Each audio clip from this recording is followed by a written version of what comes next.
I'll give you an example of using the love-hate button. Okay, this is an actual operation that I did. There was a guy in the health department in Sacramento by the name of Jim Estabrook. He was attacking Narconon. The reason he was attacking Narconon, which we didn't know at the time, was that he had plans for starting his own drug rehabilitation group in Sacramento, California. He was an official in the health department in Sacramento, state health department, okay? And he was using that position to attack Narconon from. He wrote a very criticizing report, you know, about that thick on the subject of Narconon. We found out that through the spy that Jim Estabrook had plans on starting a new drug program, which he was applying to the state for. He was asking for the state funding for his new drug program, which he was going to hold up in the mountains.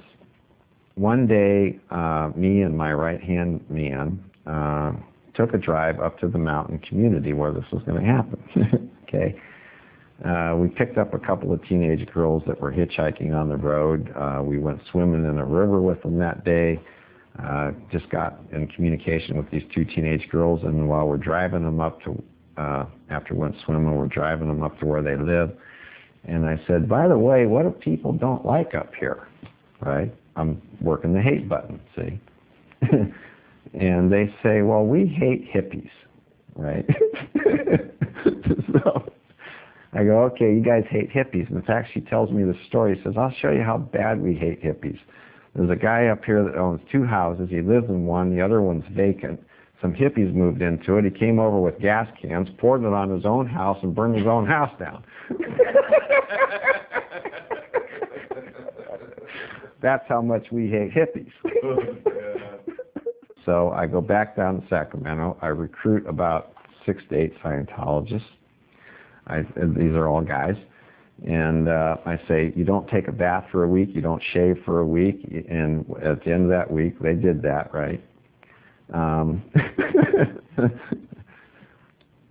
We dress them up like hippies. We go up there. I've got a radio.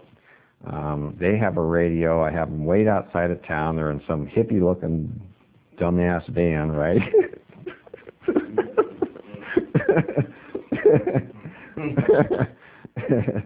You can get the picture already, don't you? So he leaves finally. He goes down into Sacramento, wherever he's going. He's going to be gone for an hour or something. And I radio back to the hippies in the van, okay, come into town. He's gone. They come into town. They pretend like they're friends of this guy, right? The PR guy, like they know him. Hey, where's Mike so-and-so? We're his good buds, right? And my God, we ARC broke everybody in that town badly, okay? It's like the stuff they did everything they could possibly do that was untactful, to insult people, to, you know, they would like go into some shop or some little old lady's in there with her values, and they would go, you got any stuff we can roll our weed with?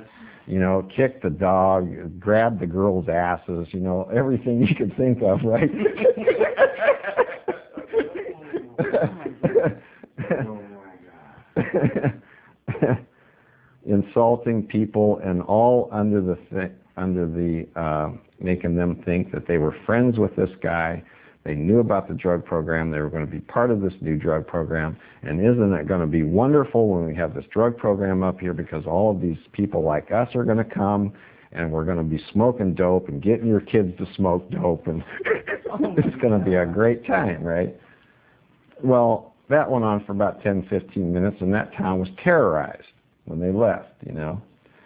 And in a small town like that, I mean, anything that happens, you know, if a dog barks or something that hits the paper, I mean, this was a major catastrophe, you know, for these people. Yeah.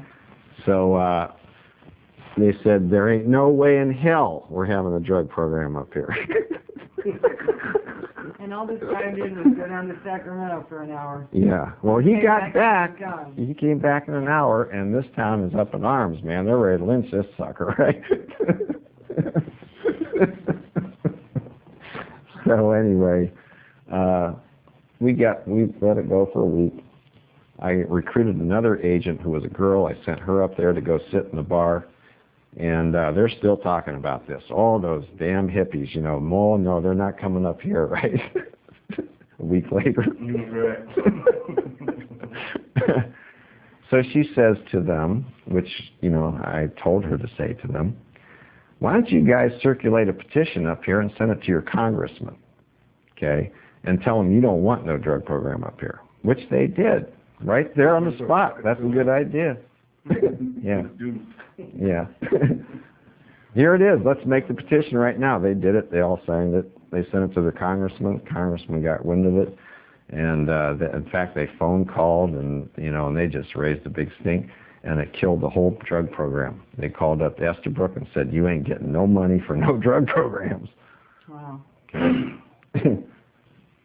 That wasn't the only operation we did on him. By the time I was done with him, the guy sold his house and got the hell out of the state to get away from me. Did he know it was you? Yeah, oh yeah. He didn't know it was me. He knew Scientology did this to him, but nobody listened to him. Right. You know, he said, those damn Scientologists, and they thought he was nuts. See what I mean?